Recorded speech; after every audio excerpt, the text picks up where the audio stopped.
Okay, next is sixth sum. 62,500 rupees was equally distributed as a New Year bonus for 25 employees of a company. How much did each receive? அதை என்ன சொல்கிறாங்கன்னா, ஒரு கம்பெனியில் என்ன பண்ணுறாங்கன்னா 62,500 ருபீஸை வந்து ஈக்குவலாக டிஸ்ட்ரிபியூட் பண்ணி ஒரு நியூ இயர்னா போனஸ் கொடுப்பாங்கல்ல, நியூ இயர் போனஸ்க்காக என்ன பண்ணிட்டாங்க, 25 எம்ப்ளாயீஸ்க்கு வந்து இவ்வளோ அமௌண்ட்டை ஈக்குவலாக டிஸ்ட்ரிபியூட் பண்ணியிருக்காங்க. ஆனால் ஈச் ஒருத்தருக்கு எவ்வளோன்னு கேட்குறாங்க. டோட்டல் இவ்வளோ அமௌண்ட்டு, அந்த அமௌண்ட் ஃபுல்லாக என்ன பண்ணிட்டாங்கன்னா 25 எம்ப்ளாயீஸ்க்கு வந்து என்ன பண்ணியிருக்காங்க, ஈக்குவலாக டிஸ்ட்ரிபியூட் பண்ணியிருக்காங்க. அப்போனா ஒருத்தருக்கு எவ்வளோ டிஸ்ட்ரிபியூட் பண்ணாங்க நம்ம கேட்குறாங்க, ஒவ்வொருத்தரும் எவ்வளோ வாங்கியிருப்பாங்க அப்படின்னு கேட்குறாங்க. நான் இல்லாட்டி சொல்லியிருக்கேன், அதாவது 25 எம்ப்ளாயீஸ்க்கு இவ்வளோனா ஒரு எம்ப்ளாயீஸ்க்கு இவ்வளோ, பிக் டு ஸ்மால் தானே கேட்குறாங்க, ஒன்று தானே கேட்குறாங்க. அப்போனா என்ன பண்ணணும், நம்ம டிவைட் பண்ணணும். இப்போ என்னென்னா எவ்வளோ 25 எம்ப்ளாயீஸ்க்கு எவ்வளோ கொடுத்துருக்காங்க, ரைட் பண்ணுங்கள். 25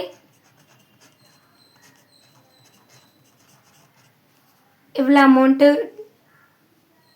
25 எம்ப்ளாயீஸ்க்கு வந்து 62,500 ருபீஸ் வந்து கொடுத்துருக்காங்க, 25 எம்ப்ளாயீஸ்க்கும் சேர்த்து. இப்போ ஈச் எம்ப்ளாயி ஒன் எம்ப்ளாய்க்கு எவ்வளோ கொடுத்துருப்பாங்க, ஒருத்தருக்கு எவ்வளோ கொடுத்துருப்பாங்க, ஒவ்வொருத்தரும் எவ்வளோ வாங்கியிருப்பாங்க.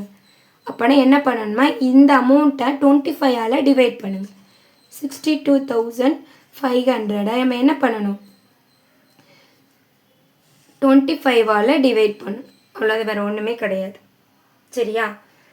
அதாவது 25 எம்ப்ளாயீஸ்க்கு வந்து இவ்வளோ அமௌண்ட் கொடுத்துட்டாங்கன்னா ஈச் எம்ப்ளாயி ஒருத்தருக்கு எவ்வளோன்னு அதால் 25ஆல் டிவைட் பண்ணிவிட்டு நம்மளுக்கு ஆன்சர் கிடச்சிரும். இப்போ டிவைட் பண்ணிடலாமா?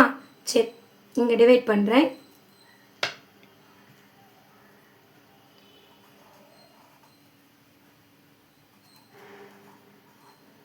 டேபிளால் நம்ம டிவைட் பண்ணணும். சரி, இப்போ 25 டேபிள் ஈஸியாக சொல்லிடலாம். 25 வரும், 1 25 25, 2 25 சார் 50, 3 25 சார் 75 வந்துடும். 75 அதிகமாக போட முடியாதனால என்ன வரணும், 2 25 சார் தான் வரும். 2 25 சார் 50. இப்போ இதை மைனஸ் பண்ணுங்கள். 2 - 0 2, 6 - 5 1. இப்போ இங்கே 12 25 டேபிள் இருக்குது, இங்கே 12 இருக்குது. அதனால் திரும்ப ஒரு நம்பர் கீழே கொண்டு வந்தால் தான் நம்ம டேபிள் சொல்ல முடியும். சரியா? நெக்ஸ்ட் ஆல்ரெடி தெரியும், 425 சார் 100 தெரியும். அப்புறம் 525 சார் என்ன வரும், 125. அப்படின்னா 525 சார் 125. இது மைனஸ் பண்ண ஃபுல்லாக 0 ஆயிரும். பேலன்ஸ் என்ன, எத்தனை 0 இருக்குது, 2 0 இருக்குது. அந்த 2 0 பேர் இல்லை, அதனால் என்ன பண்ணிக்கலாம், அந்த 2 0 நீங்கள் மேலே போட்டுக்கலாம். சரியா? இப்போ ஆன்சர் நம்மளுக்கு என்ன வருது, 2500. அப்போனா ஒரு எம்ப்ளாய்க்கு எவ்வளோ அமௌண்ட்டு கொடுத்துருப்பாங்க, 2500 ரூபி கொடுத்துருக்காங்க. அப்புறம் டோட்டலாக 25 எம்ப்ளாயிஸ்.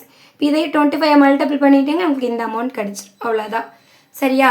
அதாவது 25 எம்ப்ளாயிஸ் கொடுத்து ஒரு எம்ப்ளாயி கேட்டாங்கன்னா நீங்கள் என்ன பண்ணணும், டிவைட் பண்ணிடுங்க. ஒரு எம்ப்ளாயி கொடுத்து 25 எம்ப்ளாயி கேட்டால் மல்டிபிள் பண்ணுங்கள்.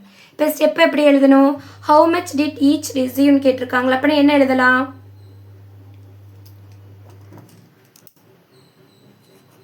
2500 rupees